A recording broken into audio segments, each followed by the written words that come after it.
साथियों, वंदे मातरम। चाय की चर्चा के इस नवीन अंक में आपका स्वागत है साथियों। मैं हूं गंगा सिंह बगडोल।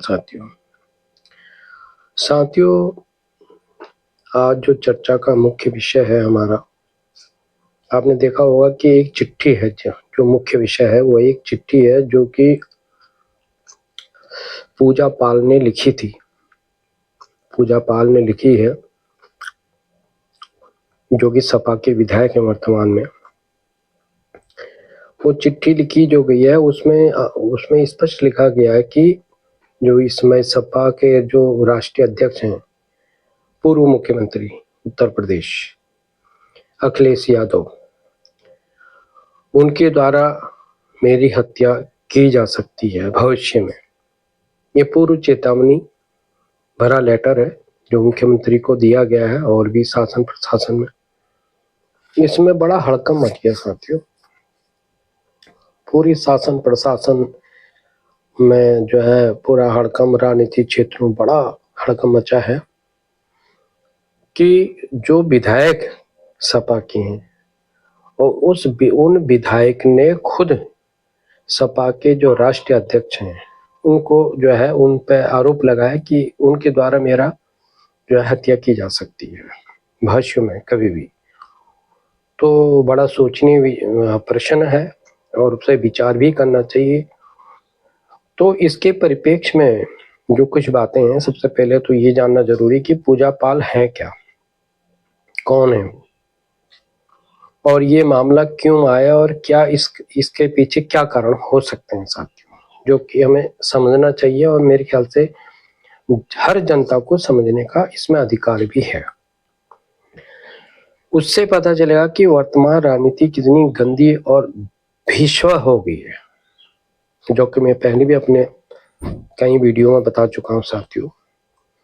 तो हम जो थोड़ा फ्लैशबैक में जाते हैं, आपको सुना होगा एक बहुत बड़ा गुंडा जो उत्तर प्रदेश में, जिसका दबदबा सदियों तक रहा, कई सदियों तक, अतीक अहमद, उसकी फैमिली। अतीक अहमद के बारे में मैं बता दूं कि उसके दबदबा का ये समझ के चलिए कि विधायक तो छोड़िए, जो मंत्री थे अधिकतर सपा कांग्रेस के शासन कालों में, वो उसकी जी हुजूरी करा करते थे।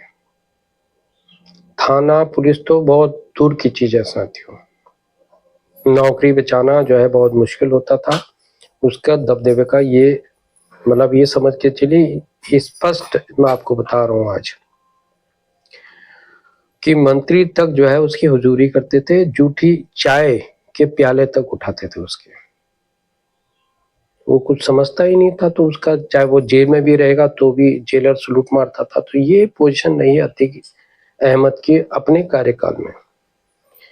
तो उसी समय आपको मैं ज्ञान के लिए बता दूं, ऐसे तो पता भी हो मेरे कई साथियों की, जो पूजा पाल के पति विधायक थे और अतीक अहमद ने उनको उनकी भीष्म हत्या की, मतलब विभीषण हत्या जिसे कह सकते हैं, जघन्य हत्या की थी।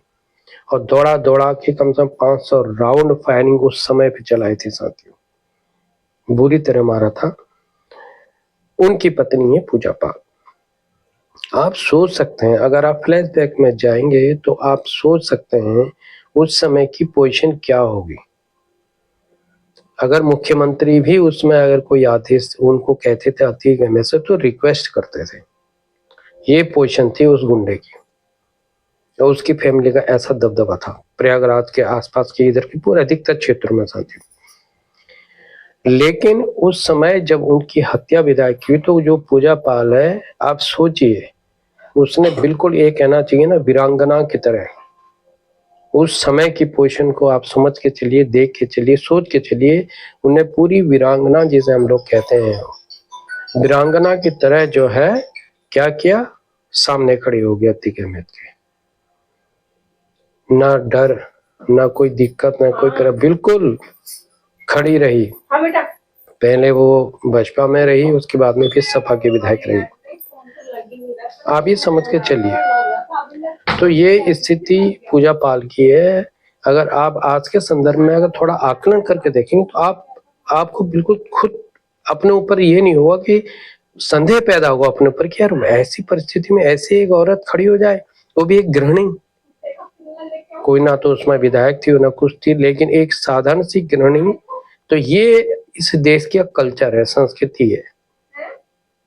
कोई भी जाति से संबंधित क्यों ना हो, लेकिन वीरांगनाएं हर क्षेत्र में पैदा हुई, तो मैं उसको सलाम करता हूँ, सलूट करता हूँ साथियों।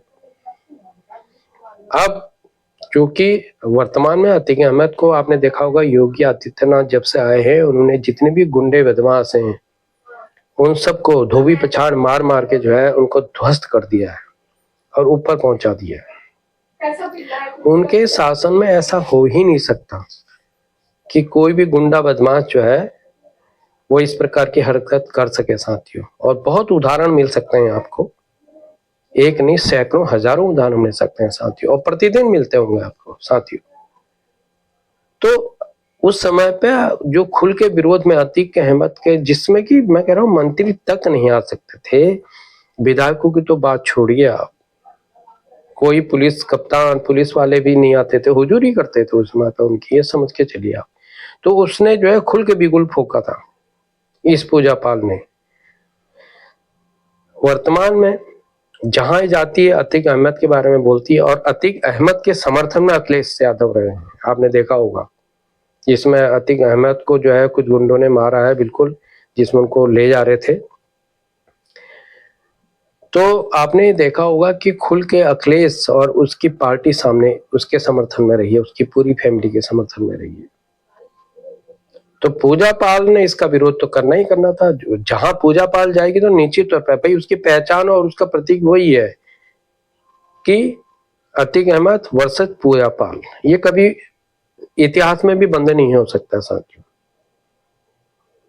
तो पूजा पाल जहां आएगी, अतीक की जो कहते हैं ना भूत की छाया, वो उसके साथ लगी रहेगी।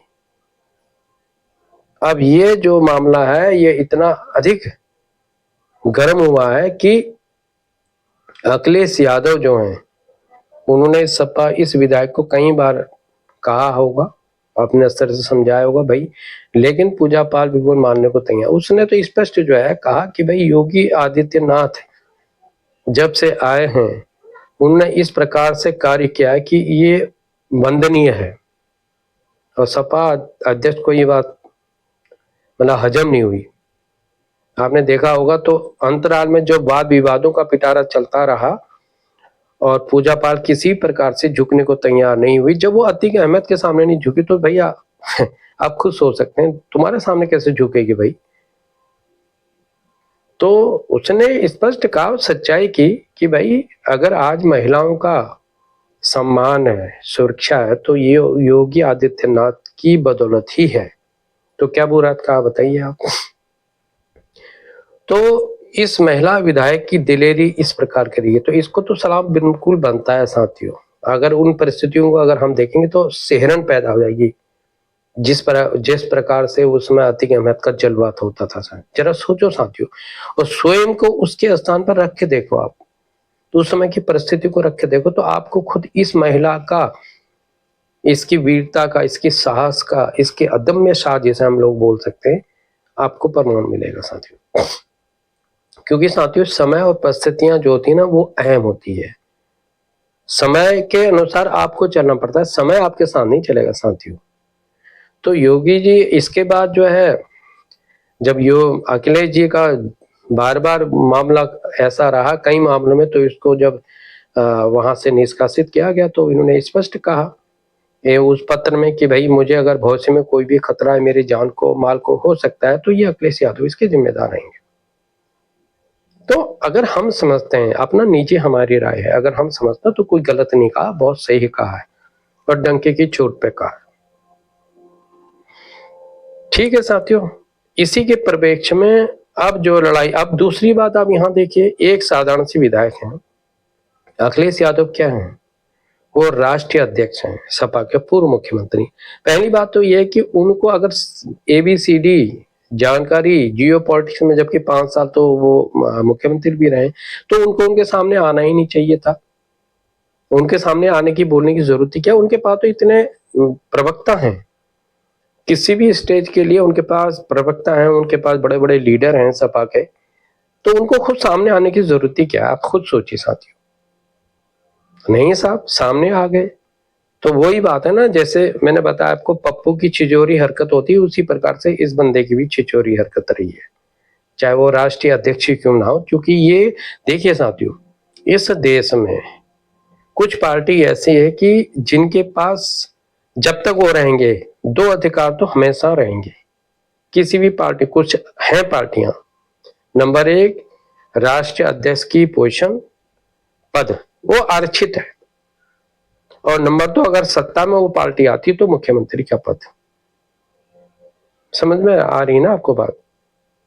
जैसे कि आपने देखा होगा, आप कहने की तो जरूरत नहीं है वो पार्टियां कौन कौन सी हैं, ये तो कोई कहने की जरूरत है, ये तो सभी आप जानते हैं साथियों। तो यही स्थिति, इसीलिए मैं कहता हूं कि जियो पॉलिटिक्स को आज के संदर्भ में समझना जरूरी है, जानना जरूरी है, अगर हमको कल को सुरक्षित करना है तो पूजा पाल को ऐसी बात नहीं है, संरक्षण पूरा प्राप्त होगा। शायद मेरे ख्याल से बीजेपी गवर्नमेंट, या हो सकता है मेरे ये वीडियो बनाता निर्णय ले ली भी गया हो योगी जी द्वारा, तो सुरक्षा तो मुहैया कराई जाएगी, इसमें कोई दो राय नहीं, कोई संशय नहीं साथियों। लेकिन इस वीरांगना के बारे में बताना, जनता को जानना भी जरूरी है। और जबकि अखिलेश यादव किस मुद्दे पर लड़ते हैं, पीडीए के बारे में मतलब जो इनका फार्मूला है पीडीए वाला, तो भैया पीडीए वाला फार्मूला अपना रहे हो, उसी को आप शोषण उसी का कर रहे हो। आप ऐसी नारी का तो सम्मान करना चाहिए अखिलेश यादव को, कि भाई इस प्रकार की नारी हमारे पार्टी में है। लेकिन आप देखिए, आप राजनीतिक कितनी घटिया स्तर पर पहुंच गई है, लेकिन जनता फिर भी समझने को तैयार नहीं है। तो फिर क्या क्या आ सकता है साथियों? फिर भी अगर आप जनता नहीं समझेगी तो फिर उसका तो कोई इलाज ही नहीं है ना। उसका इलाज तो हकीम के पास भी, लोग कौन सा है, सुलेमानी कौन सा हकीम था, उनके पास भी नहीं है साथियों। तो यही मेरा कहने का मतलब है कि आज के संदर्भ में ये जो महिला है, इसके बारे में जनता को पता करना, जानना, इसके बारे में, इसके चरित्र के बारे में, इसके कार्यों के बारे में, इसके साहस के बारे में बहुत जरूरी है साथियों। और मैं इस बात को, इस महिला के लिए तो वास्तव में सलाम के हकदार ही हैं, क्योंकि इस प्रकार की वीरांगनाएं बहुत कम पैदा होती हैं साथियों। ऐसी परिस्थितियों के बावजूद मैं सोचता खुद हूं कि ऐसी परिस्थितियां, विकट परिस्थितियों के बाद भी जो है वो नारी उसके विरुद्ध चुनाव लड़ी और जम के प्रचार किया, फिर भी आप सोच समझ सकते हैं। ये तो बीजेपी गवर्नमेंट आ गई है, किसी को पता थोड़ी था कल को सत्ता किसकी आ जाए, कौन जानता है कि कल को सत्ता का परिवर्तन कहाँ हो जाए, कौन जानता है, बताइए मुझे आप।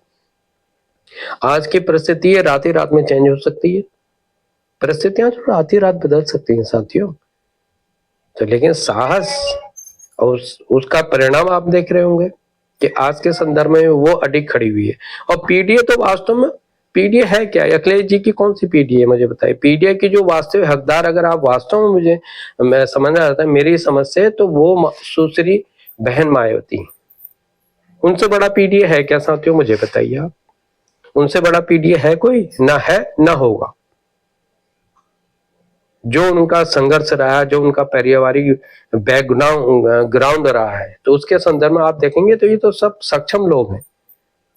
तो फिर ये कौन से पीडीए का अखिलेश यादव लेके चल रहे हैं भाई? तो मेरा कहने का मतलब यह है कि उस नारी का सम्मान करना चाहिए। वास्तव में अगर आप नारियों के प्रति सम्मान की भावना रखते हैं, तो यह आपकी पार्टी है, रखती है, तो दिखावा मत करिए आप। कहानी वही है ना कि हाथी के दांत खाने के कुछ और होते हैं, दिखाने कुछ। तो कुछ पार्टियों का ऐसे ही चरित्र है साथियों। और चूंकि आप तो संसाधन इतने हैं कि कोई पार्टी का कितना भी बड़ा नेता हो तो बेवकूफ नहीं बना सकता जनता को। ठीक है साथियों, तो मेरा कहने का मतलब यही है, इस नारी को सम्मान के साथ और संघर्ष कर रही है, और मैं समझता हूं कि निश्चित तौर पर भाजपा पूरी सुरक्षा देगी। और अब ये भी चल रहा है कि साहब इस प्रकार की जो है, चाहे वो बसपा में जाए भविष्य में, क्यों सपा में तो रहेगी नहीं, तो निष्कासित होगी, उसकी तो चल ही रहा मामला, चाहे वो बसपा में जाए चाहे बीजेपी में जाए। तो इसी के साथ आज का अंग में इतना ही साथियों। अगले अंग में कुछ नई बातों के साथ आपके सामने, जो नई घटनाएं हैं, त्वरित घटनाएं हैं, उनको लेके आपके सामने आएंगे शायद। जय हिंद, जय भारत, वंदे मातरम साथियों।